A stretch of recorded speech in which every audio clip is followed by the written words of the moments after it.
네, 오늘 하나님께서 주신 말씀 보겠습니다. 레위기 16장 6절에서 10절까지의 말씀입니다.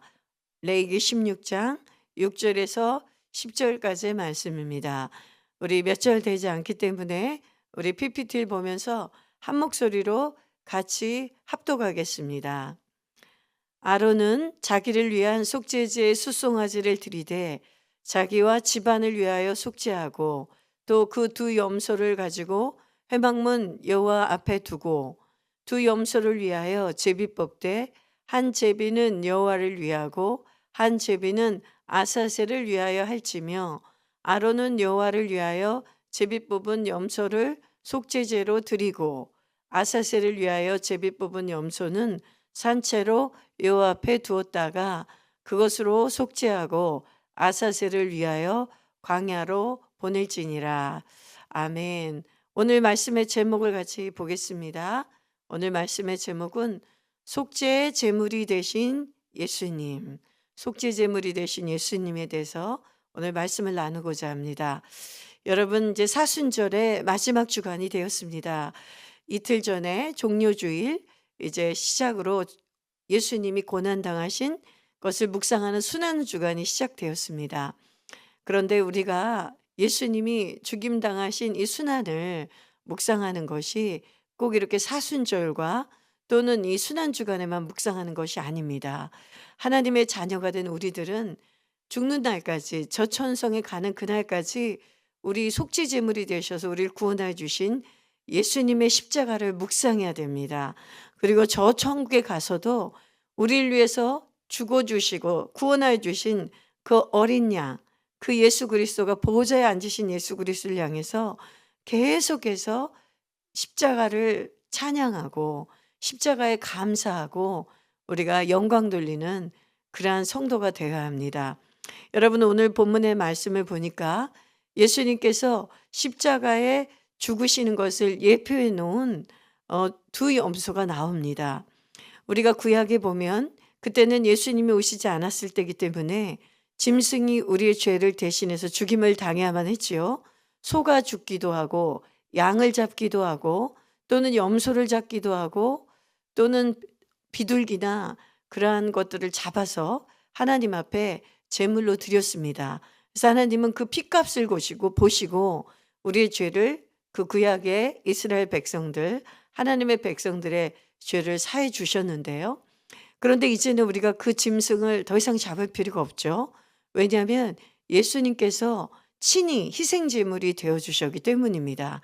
그런데 오늘 특이하게 보통은 우리의 죄를 대속하는 짐승을 잡을 때 짐승의 그 한 마리만 잡아서 이렇게 우리의 죄를 대신해서 하나님께 드리는데, 오늘은 대속죄일에 1년에 한 번 대제사장인 아론이 하나님의 성소에서 보통 제사장과 대제사장들이 보통은 성소에서만 하나님의 그 성소와 제단의 직무를 감당합니다. 진설병을 올리고 또 촛불을 꺼뜨리지 않고 향을 피우며 하나님께 기도하는 그 일을 365일 동안 하는데요. 1년에 단 하루만 대속죄일 7월 10일 단 하루만 모든 이스라엘 백성의 죄를 짊어지고 아론이 어디를 들어가냐면 성소가 아니라 지성소를 들어갑니다. 성소와 지성소 사이는 또 하나의 그 천이 가려져서 커튼처럼 가려져 있는데 거기는 아무나 들어가지 못합니다. 오직 대제사장인 아론만, 그것도 1년에 한 번, 그 아론만 자신의 죄를 다 속죄함을 받고 정결함을 얻은 뒤에 자신의 죄와 그리고 모든 백성들의 죄를 짊어지고 들어가는 그런 날이 대속죄일입니다.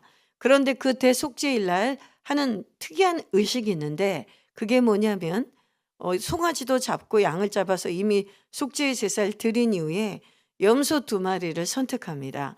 염소 2마리를 선택해서 오늘 우리가 읽은 본문처럼 이게 제비를 뽑아요. 제비를 뽑아서 하나는 다시 그 염소를 제물로 죽여서 속죄 제물로 여호와를 위하여 하나님께 바치고, 한 마리는 산채로 아사셀을 위하여 광야로 내보내는 그런 의식을 합니다. 여러분, 한 마리 염소가 죽임당한 것은 이해하기가 쉽죠. 우리의 모든 죄를 짊어지고 우리의 죄값을 지불하기 위해서 그 염소도 그 희생 제물이 되는 것입니다. 그런데 이 산채로 이 염소를 다시 광야로 내보내는 것은 아주 특이한 일입니다. 죽여서 내보낸 것이 아니라 산채로 그 염소를 내보내는데, 이때 이 속죄 제물이 되신 예수님이 죽으시기도 하시만 우리의 모든 죄를 짊어지고 가신 것을, 우리의 죄를 다 짊어지고 우리의 저주가 예수님께 다 전가된 것을 예표해 주고 표시해 주는 게 바로 이 아사셀 염소입니다. 아사셀이란 뜻은 광야로 내보내다, 내버려 두다, 그런 뜻이 있는데, 구약에서 유대인들의 그 전통이나 또는 관습이나 그들의 그 내려오는 전설에 의하면 아사셀은 그 유대 광야에 사는 악령이라고 생각합니다. 또는 사탄이요 마귀의 상징이 아사셀입니다. 그래서 아사셀, 그 광야에 있는 아사셀에게 이 염소가 그 이스라엘 백성의 모든 죄악과 저주를 짊어지고 아사셀에게 희생제물로 가는 거예요. 그러면 그 염소는 그 죄를 짊어지고 광야로 가서 헤매다가 결국은 죽게 됩니다. 그것이 속죄 제물이 되신 예수님을 이 두 염소가 표현하고 있는 것입니다. 여러분, 예수님께서 이렇게 참혹하게 십자가에서 죽으신 이유가 무엇입니까? 그것은 바로 우리로 하나님의 자녀가 되기 위해서, 우리가 하나님의 사랑받고 우리가 하나님을 사랑하는 그 관계를 회복시켜 주기 위해서, 구원받은 자녀가 되기 위해서, 그리고 저 천성에 갈 수 있고 영원토록 형벌받지 않고 하나님의 구원받은 백성이 되게 하시기 위해서 예수님이 그 속죄 제물이 되어 주셨습니다. 여러분, 예수님께서는 놀라운 두 가지 일 하셨는데요. 지금 오늘 이 염소를 잡아서 죽이기도 하고 또 광야로 보내는 아사셀 염소를 보내는 이 일에 있어서 반드시 그 역할했던 사람이 누구냐면 하나님과 백성사를 중지했던 대제사장이었습니다. 그런데 예수님께서는 어떤 사역을 하셨냐면 속죄 제물이 친히 되시기도 하셨고, 그리고 대제사장의 사역도 감당하셨습니다. 아까도 말했듯이 그 지성소에는 오직 대제사장 한 명밖에 들어가지 못합니다. 그리고 만약에 그 대제사장조차도 사함을 받지 못하고 죄가 있는 상태에서 그 지성소에 들어가면 그 자리에서 즉사하고 죽어버릴 수밖에 없는 것이 인간의 대제사장이었습니다. 그런데 우리 주 예수 그리스도께서는 영원한 대제사장이시기 때문에 하나님과 이 땅에 있는 죄인들, 하나님의 자녀로 하나님이 부르길 원하시지만 여전히 죄인인 우리들 사이를 중재하시는 대제사장으로 오셨고, 또 어떤 역할을 하셨냐면 친히 자신이 짐승처럼, 양처럼, 염소처럼, 소처럼 죽임당하셔서 친히 속죄 제물이 돼서 우리를 대속해 주셨습니다. 그것이 히브리서 말씀에 나와 있는데요. 우리 히브리서 말씀을 한번 읽어보겠습니다. 히브리서 9장 15절의 말씀입니다. 같이 읽어봅시다. 시작. 이로 말미암아 그는 새 언약의 중보자시니 이는 첫 언약 때에 범한 죄에서 속량하려고 죽으사 부르심을 입은 자로 하여금 영원한 기업의 약속을 얻게 하려 하심이라. 아멘. 원래는 제가 말씀을 앞에 구절도 드려야 되는데 앞에 구절을 제가 드렸나요? 9장 15절밖에 드리지 않았죠, 말씀은. 네, 제가 생각은 그렇게 하고 말씀은 그 앞절을 드리지 않았네요. 예, 그 앞절의 말씀에 뭐가 있냐면 제가 여러분의 그걸 소개해 드리려고 그랬는데, 예수님께서 영원한 대제사장이 되셨고 친히 우리를 속죄하시는 속죄제물이 되셔서 그분이 단번에 드린 그 영원한 제사가 우리를 속죄했다는 그 말씀이 히브리서에 있습니다. 그래서 그 예수님만이 우리의 참 중보자가 되신다고 오늘 우리가 15절에 읽었습니다. 여러분, 우리가 이 순환주간에, 또 순환주간이 아니라 평소에도 계속해서 예수님이 나를 위해서 이렇게 두 염소처럼 죽임당하고 또는 모든 죄를 짊어지고 저주를 짊어지고 광야로 내몰려서 결국은 죽임당하는 염소와 같이 나의 죄를 도말하신 것을 여러분 날마다 묵상하시고 기억하시는 저 여러분 되시기를 주님의 이름으로 축원합니다. 왜 우리가 이 예수의 십자가를 매일 바라봐야 합니까? 왜 속죄제물이 되신 예수님을 매일 바라보고 그 예수님께 감사와 경배와 찬양을 드려야 되겠습니까? 그것은 예수님의 십자가만이 하나님이 우리를 향하신 사랑을 확증하시기 때문이에요. 여러분, 우리는 하나님이 날 사랑하시는지 안 하시는지 이 십자가 외에 다른 것으로 자꾸 확인하려는 경향이 있습니다. 하나님이 내 병을 고쳐주시면 하나님이 나를 사랑하시는 거야. 하나님이 내 문제를 해결해 주시면 나를 사랑하시는 거야. 나에게 번영을 주시고 돈을 많이 벌게 해주시고 내 자식이 잘 되게 해주시면 하나님이 나를 사랑하시는 거야. 이렇게 그것을 기준 삼아서 하나님의 사랑의 확증을 잡으려고 하기 때문에 우리 신앙은 계속 흔들릴 수밖에 없는 것입니다. 그런데 여러분, 하나님께서는 그렇게 말씀하지 않으셨습니다.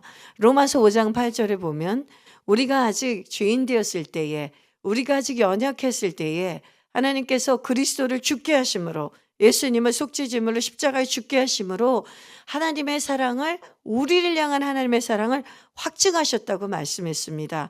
성경이 말하는 하나님의 사랑의 증거와 실체는 오직 예수의 십자가인 것입니다. 예수의 십자가, 십자가에서 예수께서 우리를 위해서 희생제물이 되시고 속죄제물이 되신 그 장면을 보면서, 그것을 목격하면서, 그것을 믿음으로 바라볼 때에 하나님이 나를 사랑하셨구나. 하나님이 나를 진실로 사랑하셨구나. 그게 확증이 되는 것입니다. 여러분, 이 땅에서 누가 나를 위해 죽어줄 수 있습니까? 부모도, 우리를 낳아준 부모도 우리를 위해 죽어주지 못합니다. 여러분, 성경에서는요, 시편 27편 10절에 이런 말씀이 있어요. 내 부모는 나를 버렸으나 여호와는 나를 영접하시리다. 그리고 이사야 49장 15절의 말씀에는 이런 말씀도 있습니다. 여인이 어찌 자신이 낳은 아이를 잊을 수 있겠느냐? 젖먹이를 잊을 수 있겠느냐? 그러나 그녀가 혹시 자신의 자식을 잊는다 할지라도 나 여호와는 너희를 잊지 않겠다고 말씀하세요. 여러분, 성경에서 말하는 사랑의 확증은 오직 하나님 아버지밖에 없으세요. 인간의 사랑은 우리에게 어떤 확증이나 증거나 사랑의 실체가 아닙니다. 그런데 하나님의 사랑의 확증이 십자가라고 성경은 증거하고 있는 것입니다. 그래서 여러분들이 정말로 굳건한 믿음을 가지려면 믿음으로 날마다 십자가를 바라봐야 돼요. 날마다 그 붉은 피가 흘렀던, 나를 위해서 대신 죽었던 그 예수님의 피를 매일 봐야 됩니다. 믿음의 눈으로 매일 봐야 돼요. 그리고 나를 위해서 죄와 그 저주를 짊어지고 사탄을 상징하는, 마귀를 상징하는 아사셀에게 정처 없이 그 죄짐을 지고 갔던 아사셀 염소가 되셨던 예수님을 기억하셔야 됩니다. 그러면 여러분이 내가 당장 나에게 기도응답이 더디어도, 내 삶에 고달픈 일이 있어도, 내 안에 문제가 끊임없이 있어도 하나님이 여러분을 사랑한다는 것이 의심되지가 않습니다. 문제는 계속 있고 환경은 어려워도 난 여전히 하나님의 사랑받는 딸이라는 것이, 내가 하나님의 사랑받는 자녀라는 것이 의심이 되지 않습니다. 그런데 십자가를 놓쳐버리고 십자가에 있는 사랑의 그 확증을 놓쳐버리면 우리는 끊임없이 하나님이 나를 사랑하시나? 아니야, 사랑하시지 않는 것 같아. 어느 날은 하나님이 나를 사랑하신다고 느꼈다가 어느 날은 하나님이 나를 사랑하시지 않고 저버린 것처럼 우리의 믿음은 널뛰게 되는 것입니다. 우리 사랑하는 자매님들, 또 우리 성도 여러분, 여러분들이 정말로 하나님의 사랑 가운데 거하시길 원하시고 그 아버지께 사랑을 드리길 원하신다면 날마다 속죄 제물이 되신 예수 그리스도가 달리신 그 십자가를 바라보시길 바랍니다. 그 사랑 안에 거할 때에 우리 또한 하나님께 사랑으로 나갈 수가 있습니다. 여러분, 두 번째, 왜 우리가 속죄 제물이 되신 예수 그리스도의 십자가, 그 십자가를 매일 묵상하고 바라봐야 되겠습니까? 두 번째, 예수의 십자가를 바라볼 때만이 우리가 제자의 삶을 살 수가 있습니다. 여러분, 우리는 예수님을 믿고 하나님의 자녀가 되었을 뿐만 아니라 또 다른 정체성이 하나가 있는데 그것은 바로 예수님의 제자로 부르심을 받은 것입니다. 예수님께서는 2000년 전에 갈릴리에서 그 고기를 잡던 어부들만 제자로 부르신 게 아니에요. 지금 2021세기를 살아가고 있는 우리들도 예수 믿고 하나님을 자녀가 된 자들을 제자로 부르십니다. 그러면서 뭐라고 말씀하시냐면 누가복음 9장 23절에 아무든지 나를 따라오려거든 자기를 부인하고 날마다 제 십자가를 지고 나를 따를 것이니라 라고 말씀하십니다. 여러분, 제자가 무엇입니까? 오직 스승을 따르는 자가 제자입니다. 따르는 자란 뜻이 제자예요. 이 신약 시대에 예수님이 있던 시대에는 랍비들이 많았습니다. 스승, 선생들이 많았다는 뜻이에요. 그러면 제자들은 그 스승을 따를 때에 모든 것을 다 버리고 따릅니다. 자신의 인생을 그 스승에게 다 맡기면서 그 사람의 가르침을 받고 그 사람의 교훈을 따르며 그의 제자가 되는 것입니다. 그런데 하물며 하늘 아버지께서 우리를 위해서 이 땅에 보내주신 세상 죄를 지고 가신 어린 양이신 예수 그리스도, 하나님의 아들이신 예수 그리스도께서 우리를 제자로 부르실 때에 우리가 어찌 우리 것을 가지고 있으면서 예수님을 따를 수 있습니까? 불가능합니다. 그래서 예수님께서 자기를 부인하고 제 십자가를 지고 따르라고 말씀했습니다. 여러분, 예수 믿고 하나님의 자녀가 돼서 따르는 것은 예수님처럼 고난받는 것도 불사하겠다는 결단입니다. 예수님이 가셨던 희생의 길, 예수님이 가셨던 헌신의 길, 섬김의 길, 낮아짐의 길, 겸손의 길, 가난하더라도 끝까지 하나님만을 섬기는 그 길, 좁은 길을 가기로 자처하는 것입니다. 이전에는 우리의 고생이 그저 이 땅에서 내가 운명이 기구하게 태어나서 이런 고생을 하나보다 하고 여러분이 그렇게밖에 해석이 되지 않았던 고생이 어떻게 되는지 아십니까? 하나님 믿고 예수님 믿으면 내가 예수의 제자가 되었구나. 내가 예수님도 고난받으셨는데 날 왜 고난받으셨는데 내가 이 땅에서 스승이 갔던 그 고난의 길, 우리의 위대한 선생이신 예수님, 구원자신 예수님이 가셨던 그 고난의 길을 나도 따라가는 것이 마땅하구나. 그러면서 우리의 고난이 너무나 놀랍도록 은혜로 해석이 되는 것입니다. 그러면서 하나님, 이 십자가가 무거울지라도 예수님이 지신 십자가만큼 무겁겠습니까? 하나님, 나는 예수님처럼 하나님이 십자가에서 죽으라고 하진 않으시지 않았습니까? 주님, 저에게 짊어진 제 십자가를 제가 담대히 지고 나가겠습니다. 이런 결단과 이런 헌신과 사랑의 그 결단이 예수의 십자가를 바라볼 때만이 생겨나게 되는 것입니다. 그래서 우리의 고난이 예수님의 고난 안에 묻히면서 우리의 고난이 예수의 십자가의 고난에 합쳐지면서 이제 더 이상 내가 홀로 지는 고난이 아니라 예수께서 이미 나를 위해서 져주신 그 고난의 십자가의 은혜로 말미암아 우리가 담당하고 가는 십자가가 제 십자가나 고난이 질만한 것이 되는 것입니다. 우리를 압도하고 우리가 죽을 것 같게 만드는 십자가가 아니라 가벼워지고 쉬워지는 짐이 되는 것입니다.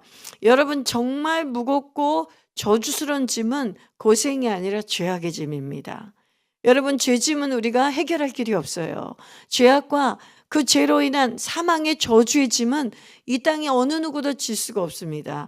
그래서 아사셀 염소가 되신, 속죄 제물 염소가 되신, 양이 되신 예수님이 져주신 거예요. 인생은 아무도 그 무섭고 참혹한 죄짐을 질 수가 없어요. 그게 진짜 무서운 짐입니다. 그게 진짜 십자가예요. 그 십자가는 예수님이 다 이미 지셨습니다. 우리가 매일 지고 가는 십자가는 죄짐을 지라는 것이 아니에요. 저주의 짐을 지라는 것이 아니에요. 마귀에게 우리가 아사셀 염소가 돼서 우리가 우리의 죄짐을 갚아나가려고, 우리 업보를 마귀에게 갚아나가려고 마귀에게 우리 마귀를 달래고 악령을 달래는 그러한 죄짐이 우리 지라고 말씀하신 적이 없어요. 우리가 지는 짐은 예수 그리스도께서 이미 진 십자가를 따라가며 나에게 주어진 제 십자가, 우리의 삶의 십자가, 내가 져야 될 매일 일상에 나의 그 힘겨운 삶의 의무들, 책임들, 내가 해야 될 일들, 헌신해야 될 것들, 희생해야 될 것들, 이것들이 제 십자가입니다. 근데 이것은 자기 부인이 일어나지 않으면, 나를 예수 그리스도의 십자가에 못 박지 않으면 제 십자가는 질 수가 없습니다. 그래서 예수님께서 제자로 부르실 때 너희가 제자가 되겠거든 내 십자가를 날마다 바라보고 너희들의 육과 너희들의 혼과 십자가를 지고 싶어하지 않는, 대항하고 싶어하는, 그리고 쉬운 길을 가고 싶어하는, 넓은 길을 가고 싶어하는 그 본성을 부인하라. 그 본성을 십자가에 못 박으라고 말씀하십니다. 그리고 너는 너의 십자가를 져라. 그 십자가는 그렇게 무겁지 않다. 네가 내 십자가를 바라본다면 능히 질 수 있는 십자가라고 말씀하십니다. 여러분, 말씀을 마무리하겠습니다. 우리 주 예수 그리스도께서는 하나님 자신이셨으면서도 하나님의 아들로서 이 땅에 인간으로 오셔서 우리의 모든 죄악의 짐을 짊어지시고 저주를 담당해 주신 속죄제물이 되셨습니다. 그래서 우리는 죄에서 해방을 받았고 자유함을 얻었고 이제는 그 하나님의 사랑 안에 거하는 자녀가 되었습니다. 그래서 우리는 그 하나님을 사랑하는 자가 되었고 이제는 예수의 제자가 되어서 그 길을 따라가는 자입니다. 여러분, 오늘도 이 십자가를 든든히 붙잡고 우리가 승리하시는, 오늘 하루도 승리하시는 저와 여러분 되시기를 주님의 이름으로 축원합니다. 그리고 특별히 이 한 주간, 이 순환 주간을 예수님의 고난을 묵상하고 그 십자가의 은혜에 감사하시는 저와 여러분 되시기를 주님의 이름으로 축원하겠습니다. 아멘.